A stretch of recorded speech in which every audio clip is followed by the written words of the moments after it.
The scripture for this morning, I think, encompasses our theme of our youth group. On our wall, if you've never been up to the youth room, come visit us sometime. Up on the second floor in the education wing, the whole right side is all youth rooms. And the motto that we have on the Wave Youth Room says what? Can you say that really loud now? It's we love everybody, really. We love everybody, ... really. And they really do. That's something that we strive and have worked very, very hard. And I could not be more proud of these kids for embodying that. So this scripture goes perfectly with it. From Matthew 22, verses 37 through 40. Jesus replied, "Love the Lord your God with all your heart and with all your soul and with all your mind.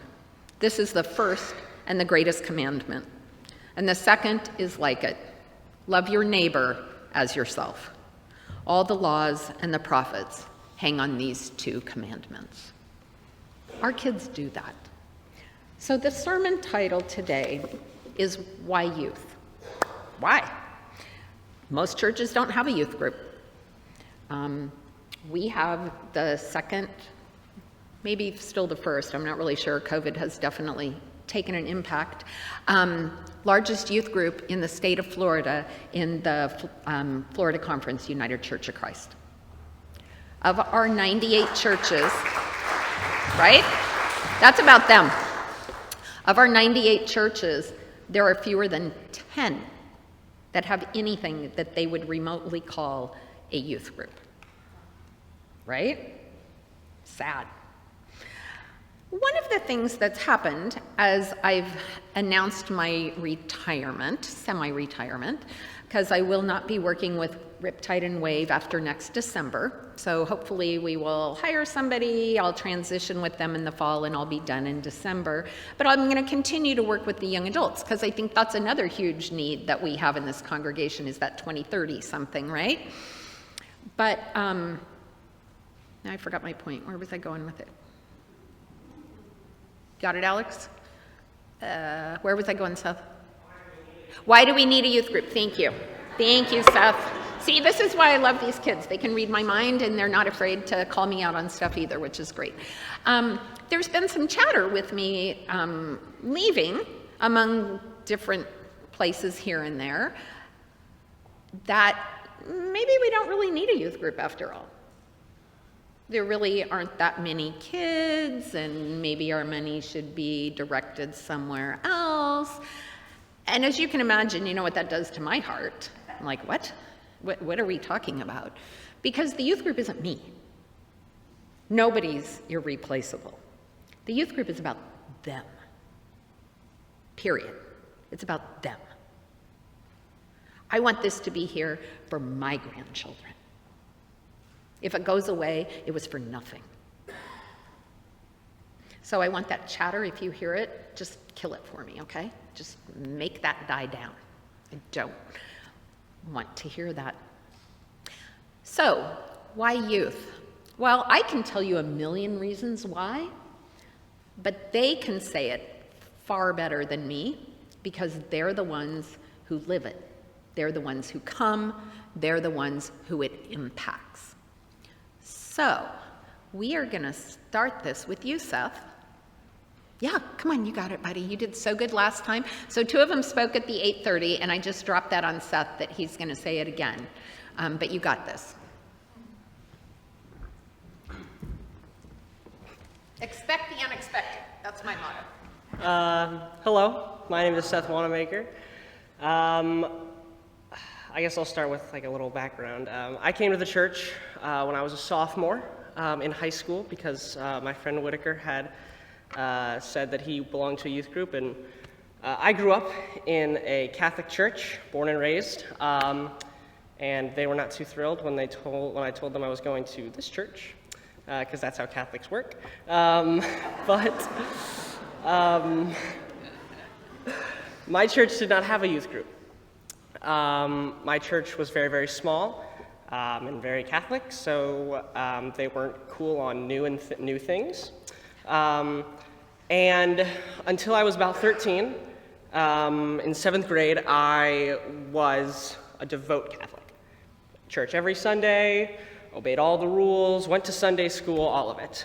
And then when I was about 7th grade, my grandmother passed away from cancer. And she was my entire rock for my faith.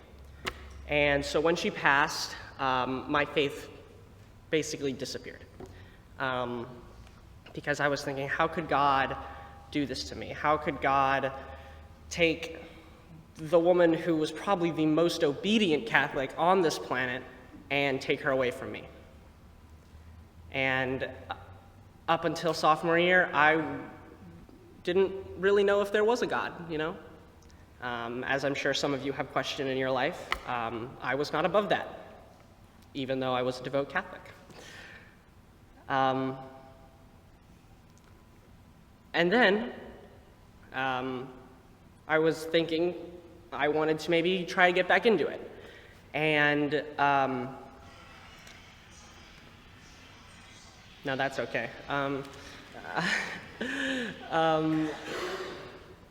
So my friend Whit, I knew he had belonged to youth groups, so I asked him about it, and he told me, he actually said, well, Seth, you probably wouldn't enjoy it. And I was like, well, all right, well. And then a month later, I was like, can I go to youth group? And he was like, yeah, sure, why not? And unlike most of these people in the youth group, I have not been in the youth group for years and years since middle school. Graduating was only my 2nd year. But it doesn't take that much time to really and truly understand the effect that this youth group has, not only on the community that we love to serve, but also on us, you know? I am not the same person that I was when I came to youth group. I was impatient. I was disrespectful to my peers. I didn't have a lot of friends, and the friends that I did have weren't really the closest to me for the right reasons. And I was not a person that I would ever want to be today. This youth group has impacted me in countless ways. Most notably, when we went on the mission trip to South Dakota to the Rosebud Sioux Reservation, I started playing worship guitar in the band that they had. And through that, I started playing here, and which grew my faith even more. So I really can't express enough how much this youth group means to people in general, and including this congregation, and it does so much for so many people. Thank you. Good morning. What? Oh, yeah, sorry. Okay. Good morning. My name's Alex. I hope you're all doing well today. First off, I'd like to thank you all for your endless support, as you're not only... And slower. Good point. She told me that before I started and I forgot. You're not only supporting this church and its youth, you're also sending aid and spreading kindness across oceans. I think the names Riptide, Wave, and Tsunami are very fitting for this reason, as the work we have the privilege of doing creates a ripple effect across the world. It never ceases to amaze me how much love is put into our group, and how extremely blessed we are to have such wonderful leadership such as Jeanne and our advisors. The incredible growth this group has provided me can be seen by the fact that I am able to stand before you in a public speaking forum. This is something I would have never had the confidence to do prior to joining the group. In fact, Wave has reinforced the confidence I have in myself many times and helped me see I am good enough in a world that often says otherwise. When I first joined the group, I was in middle school, where after a few months of in-person learning, I did virtual school. Prior to going virtual, my mother used to literally push me out of the car to even go stand at the bus stop with the other kids. I redefined the term painfully shy. You can only imagine what she had to do to get me to go to a youth meeting, let alone my first mission trip. But for her fortitude in the face of my whining, I thank her. I practically came back a new kid, and that transformation is still underway to this day. This group has given me somewhere to go every week and something to look forward to in the chaos that was my high school experience. Because though I seem super amazingly cool to all of you, I was, well, pretty much completely the opposite in school. Ireland is actually my 4th mission trip, and as you can imagine, I have learned a few things during my previous trips. As many of you know, last summer we traveled to the Rosebud Sioux Native American Reservation in South Dakota. during which we had the opportunity to serve the Lakota people and learn not only the beauty of their culture, but the poverty in which they live. By seeing firsthand the struggles they face as a people, along with their thirst for life, and the amazing culture the Lakota people continue to fight so hard to preserve, not only makes me recognize all the blessings I have in my life, but furthers my want to continue service work. These trips are rewarding in ways I cannot describe to you all, but maybe the fact we stand outside on the weekends in the blistering sun to raise money for them gives you an idea. The theme today is why youth, and I think the answer is pretty self-explanatory. Our youth is the next generation, our future. I believe raising us as servants rather than to be served provides a much stronger foundation in our faith. Because of the opportunities you have all provided me with, I know mission trips and volunteering are something I want to carry into all the chapters of my life. I cannot express my gratitude for all of your help and prayers that have led me here. This church and its people truly changed lives in ways you may not even be aware of. Thank you.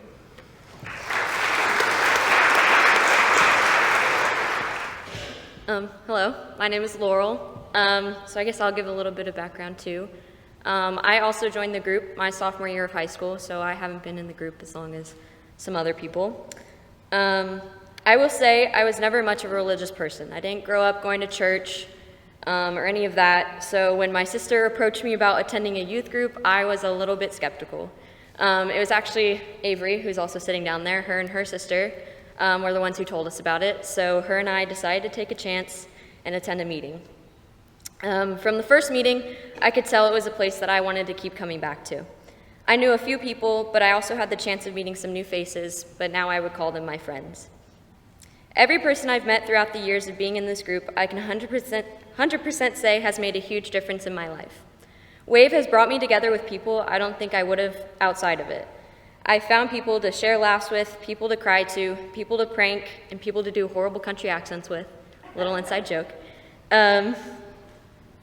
The youth group is a place I found I could open up about topics I wouldn't have otherwise. It's a place to bond and share experiences. It's nice to know that when you're going through something, someone else may be experiencing the same things. I will never forget my favorite memory from our mission trip to South Dakota last year.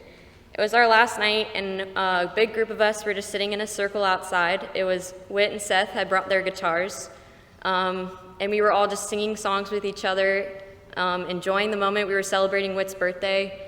And then fireworks went off in the distance, and we were all just enjoying the moment there together. And I will say, moments like that from that trip will always be with me, because whenever I think about that and that experience, I can't help but smile. And that's what I think this group is all about. Now being graduated and knowing my time with the youth group is coming to an end, it's bittersweet. Although my time in WAVE hasn't been as long as others, it's definitely made an impact on me. I wouldn't trade my experiences for the world, and all I have to say is sometimes that leap of faith is really worth it. Thank you. Good morning. Everyone, my name is Britton Campbell, and I will be a senior at Parish Community High School next year. In just a couple days, WAVE, our high school group, will be traveling to Dublin, Ireland, and I'm so excited for the adventure it holds. This will be my 5th trip with the youth group, including going to Colorado, Tennessee, South Carolina, and South Dakota. I'm not sure where to even begin to start talking about how much this youth group has made an impact on me. When I started, I was just a small 6th grader who was very shy and had only been on a couple trips alone. I remember when I started, I was very inside my shell and just had always dreamed of the day I could once attend youth group and go on a mission trip. I had heard so many cool things that you would do and people you would impact and couldn't wait. When the first youth group night came, I was of course kind of nervous because I was very quiet and didn't have many friends, but when I walked into the room, I was welcomed right away. I learned that I could speak my own opinions and would not get judged, but would be guided instead. Everyone would always make you feel welcomed and that your life would not be shared outside the room. Because we met every Sunday, we really had time to discuss our mental health, school drama, and what our best and worst parts of the week was. When it came to my very first mission trip, I was very excited but nervous at the same time, since I had never gone and was not sure what to expect. I now know, after many years, to expect unexpected. My very first trip was to Nashville, Tennessee, where I would work at a senior living facility where I would help and make company with the senior citizens living there. When we get there, we would be quick to learn our assignment for the day, where we would play cards, do puzzles, or help them with eating. I learned very quickly that it was such a rewarding experience because I knew I was impacting them and putting a smile on their face for the day. I think one of the funniest memories when I had to take a very cold shower in a tent under a hose right outside the church. I never thought in my life I'd have to shower under a hose with ice cold water running down my body, but now I guess I can say I did it, and did it many more times after that. After each workday, we would travel back to the church where we would eat and have youth group devotion. This time of the day was to come down from our work and really think about the mission and how to achieve it. After, we would separate into our own youth groups and talk about how our day went, and I personally enjoyed hearing about what everyone did and how they might have changed their life. After each and every day of doing this inspiring work, I was brought closer to many of the people and actually made a small connection with each and every person. I didn't have to worry about what other people were going to think of me when I was around them, and didn't have to worry about who I would talk to, because I knew almost everyone was in the same boat and that they needed someone too. But each and every year after that, I realized this even more after several trips. In South Carolina, I worked with kids at a daycare where I would talk to them and do art, or in Colorado, where I worked at a thrift shop and warehouse where we would ship off clothes to people who needed them. And then finally, in South Dakota, where I got the opportunity to work on the Rosebud Reservation, where we helped fix and paint the mayor of the city's home. The South Dakota trip to the Rosebud Reservation was the most meaningful to me, because the mayor whose house we were fixing up took us on an afternoon trip to see the reality of living on the reservation. It was so sad and unbelievable to see the people living there were going through. There were several people with drug problems and didn't have a home. This kind of made me stand back and look how good I have it at home.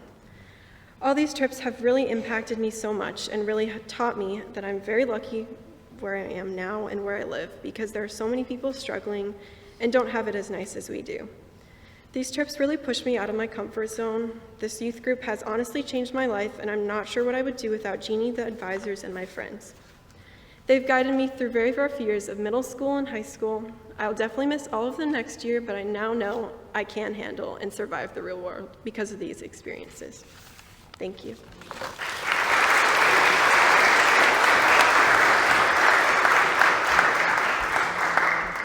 Aren't they amazing?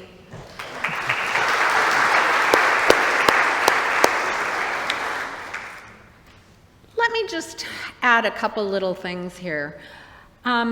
First of all, this church has incredible support for the kids. If I need something, I know who I can call. If there's something above and beyond that needs to be taken care of, there's always somebody willing to help out.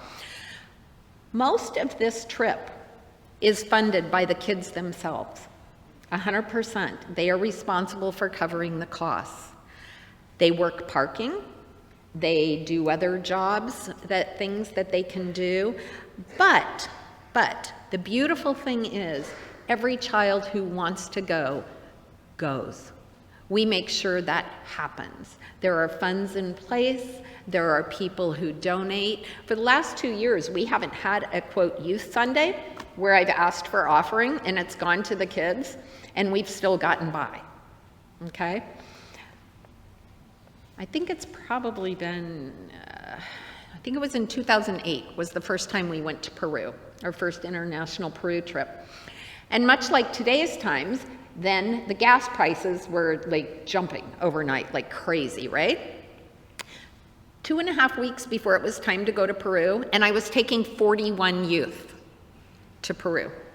2.5 weeks before it was time to go, we got a notice from the airlines that they were passing that gas hike on to us, right? That's not what I said, but yes. To the tune of $30,000, right? We'd already done our fundraising, we were set to go. It wasn't an option. One ask from this pulpit, it was covered on one Sunday. That's how much you guys support and love and take care of and make things happen. In the budget, there is a budget line for the mission trips is $15,000. Sounds like a lot, it's really not.